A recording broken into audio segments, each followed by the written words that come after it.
ایک حوالہ اور سنیے، جلاء العیون اور تاریخ الائمہ میں عبارات موجود ہیں۔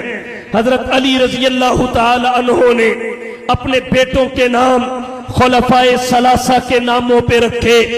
جلاء العیون اور تاریخ الائمہ میں ہے، حضرت علی کے ایک بیٹے کا نام ابو بکر تھا۔ عبارت سنیے، فرزند حضرت امیر المومنین اورا ابو بکر میں گفتن، امیر المومنین حضرت علی کے ایک بیٹے کو ابو بکر کہتے ہیں۔ دوسری عبارت سنیے، عثمان و عمر اولاد امیر المومنین در صحرائے کربلا شہید شدن۔ عثمان اور عمر نام کے حضرت علی کے بچے، حضرت علی کے بیٹے صحرائے کربلا میں شہید ہو گئے۔ حضرت علی المرتضیٰ کے 9 بیٹے شہدائے اسلام کی فہرست میں آتے ہیں، ان میں سے 8 وہ ہیں جو کربلا کے میدان میں شہید ہوئے ہیں۔ ایک حسین بن علی ہے، ایک عبداللہ ہے، ایک عبید اللہ ہے، ایک عباس ہے، ایک جعفر ہے، ایک ابو بکر ہے، ایک عمر ہے، ایک عثمان ہے۔ حضرت علی رضی اللہ تعالی عنہ کے 8 بیٹے میدان کربلا میں شہید ہوئے، اور حضرت حسن بن علی کو زہر دیا گیا۔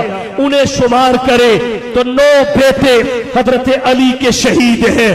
حضرت علی کے 8 بیٹے کربلا میں شہید ہوئے، مگر آج جب شہدائے کربلا کی بات آتی ہے، تعداد 72 تو بتائی جاتی ہے، مگر نام 12 کے بھی نہیں لیے جاتے۔ ان کی تعداد کا ذکر کیا جاتا ہے کہ 72 تن کرب و بلا کی وادیوں میں شہادت کا جام پی گئے، مگر نام نہیں بتائے جاتے۔ اگر نام لیا بھی جاتا ہے تو حسین بن علی کا، عباس علمدار کا۔ میں پوچھنا چاہتا ہوں، اس سے آگے زبانوں پہ نام کیوں نہیں آتا؟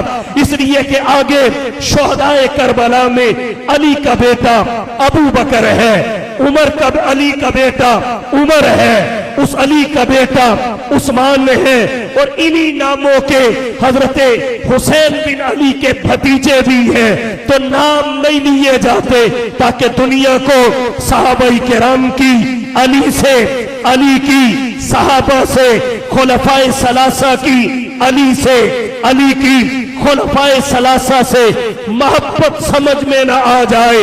بہرحال یہاں سے یہ بات تو سمجھ میں آ چکی ہے کہ حضرت علی کے بیٹوں کے نام خلفائے ثلاثہ کے ناموں پہ تھے، اور نام محبوبوں کے ناموں پہ رکھے جاتے ہیں، دشمنوں کے ناموں پہ نہیں رکھے جاتے۔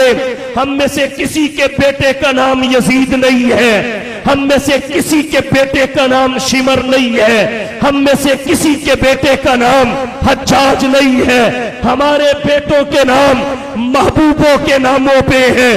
تو علی المرتضیٰ نے خلفائے ثلاثہ کے ناموں پہ اپنے بیٹوں کے نام رکھ کے دنیا کو بتایا ہے کہ میرا گھر وہ ہے جس میں ابو بکر نام کا بچہ پیدا ہوا، عمر نام کا بچہ کھیلا، عثمان نام کے بچے کی آوازیں بلند ہوئی، اور جس گھر میں ابو بکر، عمر، عثمان نام کے بچے کھیلتے ہو، وہ گھر خلفائے ثلاثہ کا دشمن کبھی نہیں ہو سکتا۔